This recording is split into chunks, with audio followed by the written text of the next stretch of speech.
Ya, muy buenos días a todos. En el día de hoy yo les voy a presentar el tema de pemfigoide cicatricial ocular.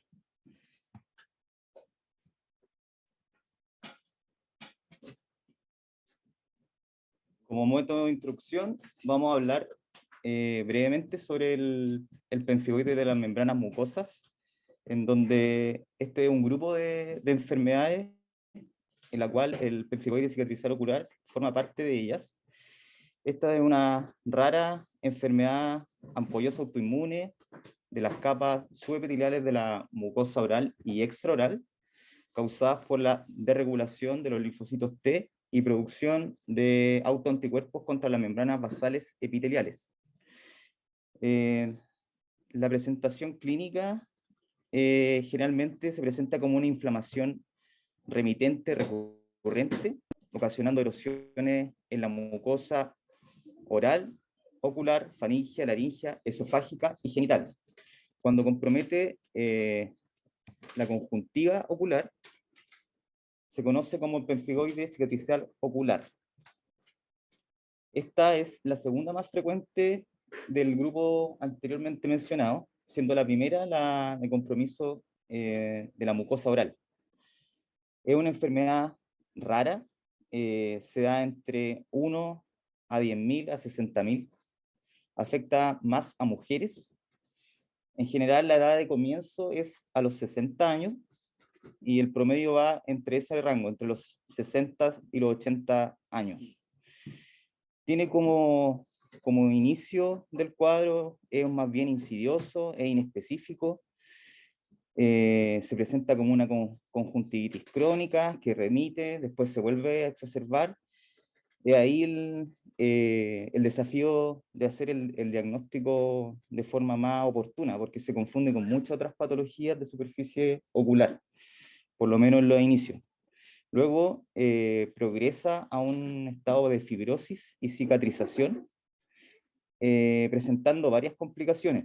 Dentro de ellas está el simbléfaron, el anquilobléfaron, el lagoftalmo, el entropion, triquiasis, y finalmente puede llegar incluso a la ceguera, secundario a la cicatrización de la córnea. Esto es una enfermedad crónica, por lo cual incluso pacientes que no se inicia tratamiento, el 75% de estos pacientes que no recibe tratamiento pueden no tener muchos síntomas y se genera lo que es la inflamación blanca, que el paciente se le va cicatrizando la conjuntiva, va avanzando la enfermedad, pero el paciente en un inicio no pareciera no tener mayores manifestaciones clínicas. Aquí tenemos un cuadro que muestra una secuencia de un paciente en donde en las fotos de arriba muestra el ojo derecho e izquierdo, donde fue después posteriormente seguido a lo largo de varios años. En la imagen, en las dos imágenes de arriba, se ve que hay un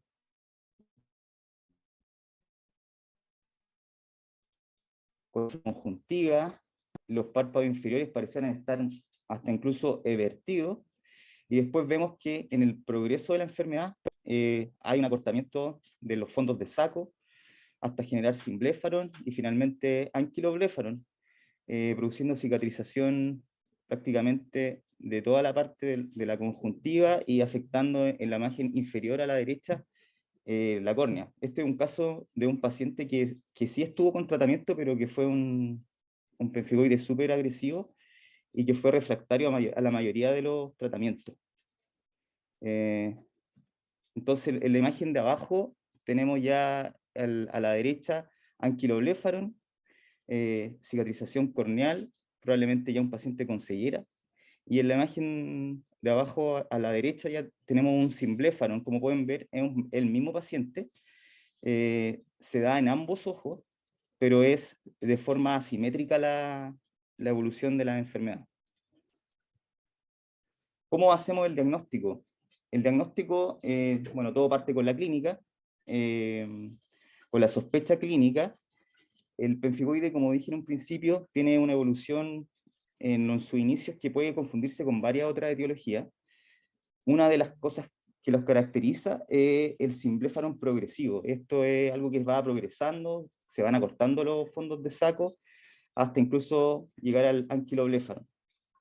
El gold standard es la biopsia conjuntival con inmunofluorescencia directa, donde ahí vemos la foto donde muestra la mayor reactividad en la membrana basal, dando como resultado positivo el depósito lineal en la membrana basal de inmunoglobulina IgG, IgA, IgM y proteínas del complemento. Importante mencionar también que la biopsia en un 20 a 40% puede salir negativa, que no es menor, pero aún así no descarta el diagnóstico, porque siempre tiene que ir acompañado de la clínica. Muchas veces hay que tomar una nueva biopsia o biopsiar otro compromiso de otras mucosas que van a arrojar finalmente el diagnóstico final. En cuanto a las clasificaciones de la enfermedad, hay dos principales clasificaciones. La primera es de Mondino y Brown, en donde se basan principalmente en la pérdida de la profundidad del fornix inferior, ¿ya? Siendo la tipo 1 la pérdida de hasta el 25, la tipo 2 del 25 al 50, la tipo 3 del 50 al 75%, y ya la tipo 4 mayor del 75%. La otra clasificación es la, según Foster, que es más bien basado en los hallazgos clínicos. El estadio 1, fibrosis subepitelial e inflamación conjuntival. El estadio 2, presencia de retracción de la conjuntiva con acortamiento de los fórnices. Estadio 3, presencia de formación de simbléfaron. Y el estadio 4 ya la presencia de la formación de anquilobléfaron. En cuanto a los diagnósticos diferenciales, tenemos una extensa lista, siendo quizá los que más se puede confundir con el Steven Johnson, las quemaduras químicas, tracoma, como vimos en las presentaciones anteriores, y todas las que salen mencionadas acá. En cuanto al tratamiento, el objetivo del tratamiento es detener la progresión, aliviar los síntomas y prevenir las complicaciones. Es importante que la fisiopatología de esta enfermedad es una enfermedad autoinmune, por lo tanto, el pilar del tratamiento es la inmunosupresión sistémica. Aquí hay unas pautas según qué tan la severidad de la enfermedad, donde cuando hay una enfermedad leve se inicia con Dapsona, siempre el tratamiento de primera línea, y cuando hay pacientes que tienen contraindicado este medicamento, como alternativa está la sulfalacina y la sulfapiridina. Si el paciente no se controla la enfermedad durante los 3 meses posteriores, se puede considerar aciatropina o metotrexato, iniciando siempre con dosis bajas. En cuanto a la enfermedad moderada, se inicia con terapia inmunomoduladora y inmunosupresora con corticoides sistémicos. Ahí, dependiendo del paciente, esos son los medicamentos que se pueden optar: aciatropina, ciclofosfamida, micofenolato. Y ya cuando la enfermedad es grave, se da ciclofosfamida vía oral o endovenosa como primera línea de tratamiento.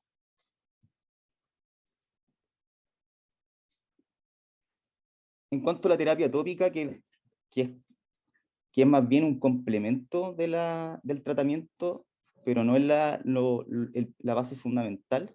Como dije, la fisiopatología es más bien algo autoinmune. Eso es súper importante como tenerlo en cuenta, pero siempre tiene que ir acompañado de la terapia tópica, sobre todo en los inicios cuando se sospechan otros tipos de diagnósticos diferenciales. Y ahí tenemos las lágrimas artificiales sin preservante, los ungüentos lubricantes, tapones lagrimales de silicona y los corticoides tópicos, que se ocupan más bien a corto plazo, porque ellos no tienen un rol más bien terapéutico, sino más bien un alivio de los síntomas. Y en caso de queratitis grave, tenemos las ciclosporinas tópicas y el tacrolimus. En cuanto al manejo quirúrgico de las complicaciones, cualquier traumatismo menor en estos casos puede empeorar la enfermedad. Entonces, lo que siempre hay que tener en cuenta que hay que tratar de diferir la cirugía hasta que la enfermedad está quiescente o bien controlada. Así que cualquier cirugía de entropion, simbléfaron o anquilobléfaron puede llevar a una exacerbación secundaria cuando esto no está controlado. Y también se pueden realizar injertos de membrana amniótica y membrana mucosa para reconstruir los fondos de sacos conjuntivales. En cuanto al pronóstico, dentro del pemfigoide de la membrana mucosa, los que tienen compromiso ocular son los que tienen el peor pronóstico, comparado con los que solo tienen compromiso de piel o mucosa oral. Cuando se instala la terapia sistémica, se puede detener en la progresión de la enfermedad en aproximadamente hasta un 90% cuando es bien instaurada, con una tasa de recurrencia que va del 20 al 30%. Y lo que no es menor, que el 25 y el 30% de los pacientes progresan a ceguera debido a la fisiopatología que conduce a una opacificación corneal y cicatrización y epitelización de toda la córnea. Eso les quería presentar.